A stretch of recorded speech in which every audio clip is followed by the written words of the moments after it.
Hey, how many of you recognize this?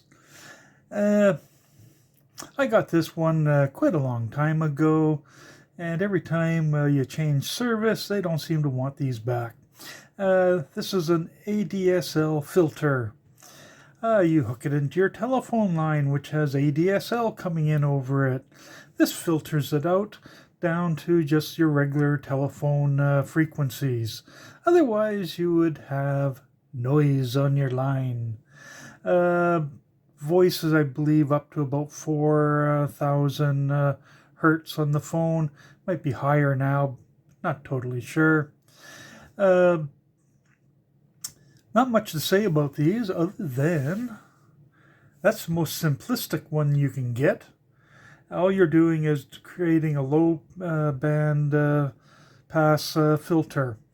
There's more complicated ones, and this one is, well, I guess I need to fill that in. So let's take a look inside here. Can I do it? Oh, I might actually be able to, and I have tried prying this before.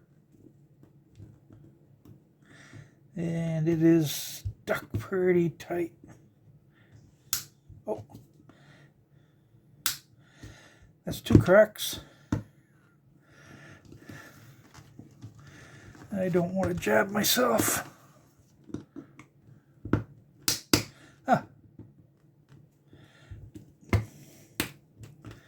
It's coming apart. Good.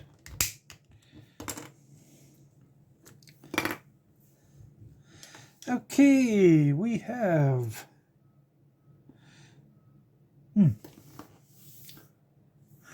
had to get a bit more light on the subject. You got a capacitor, inductor, a resistor, capacitor, inductor, and off to the phone. I'll bring this up to the camera there. And you can take a look. But I'll do up a schematic now. So this was going to take a few moments. So after one sheet, two sheets, I got a more or less cleaned up schematic of it.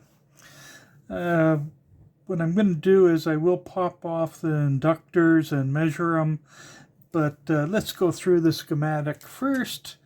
We have the inductors.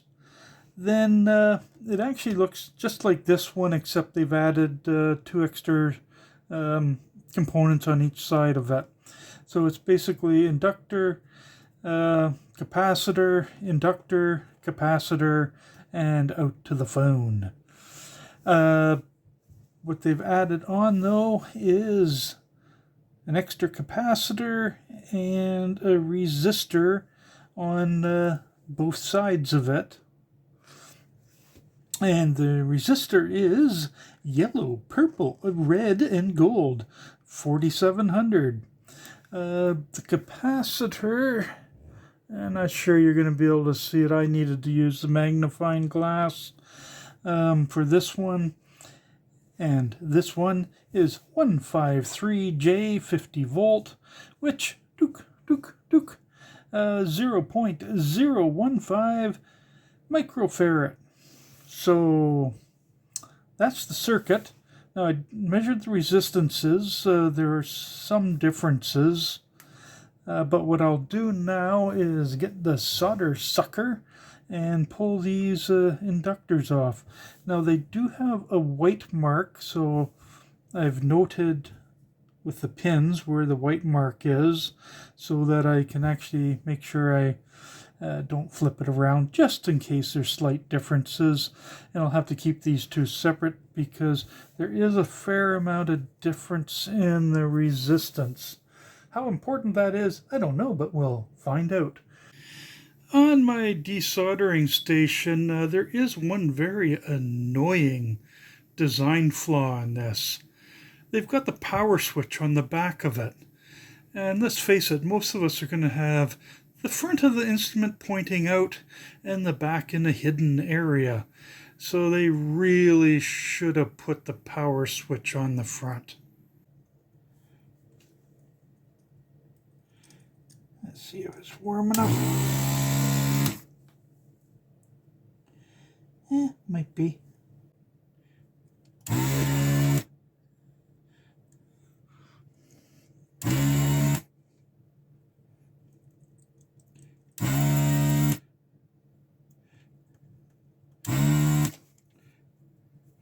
Not bad.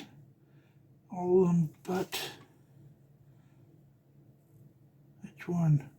Actually, I think I got them all. Yep.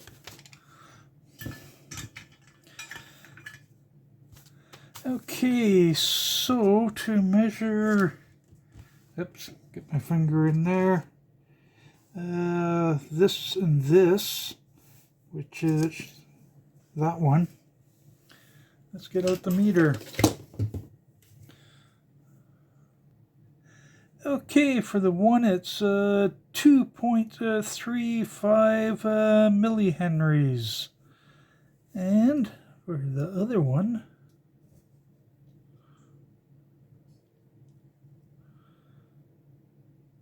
close enough, 2.3.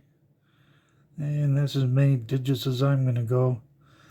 So on this one here, 2.3 millihenries, 2.3 millihenries. And now I got to take the other one out and record it. Yeah, getting to play with my toys.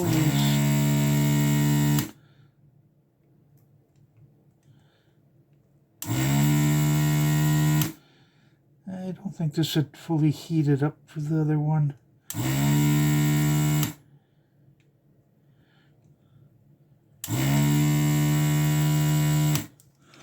I was using this and the wife says, "Where did the cow come from?"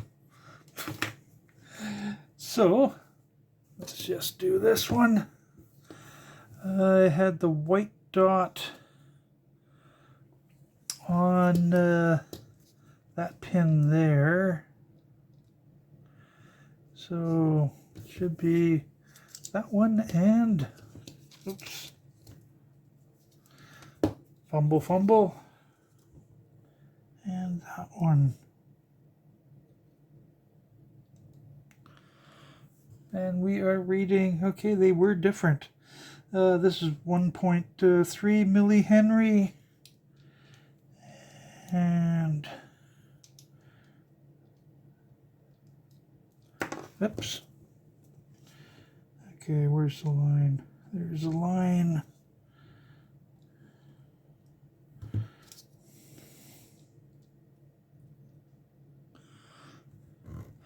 Uh, 1.38. We'll just call it 1.3. So this also explains, oops, why this one has a white dot on it and this one has a red dot on it, because otherwise you're not going to see any difference between these two. I don't think if you're colorblind you would even be able to make that mistake. Okay. So we got all the values for it. These capacitors, I didn't get those yet. Okay, I had to do some editing there. This is 2E123J and wall side. So 2E123J. Don't see a voltage on it.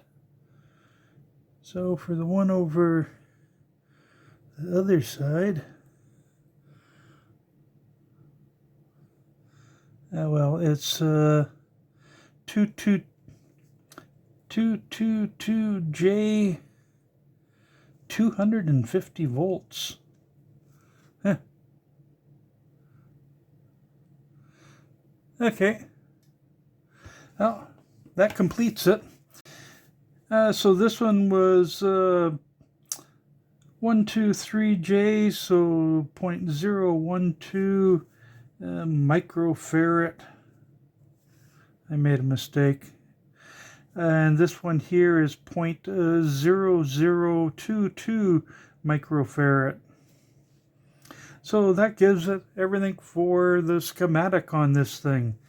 This is definitely a blast from the past, since, as I said, they normally just put one of these modules into your box outside now and split it right there.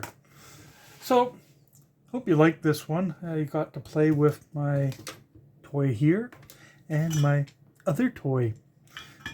Have a good one. Bye.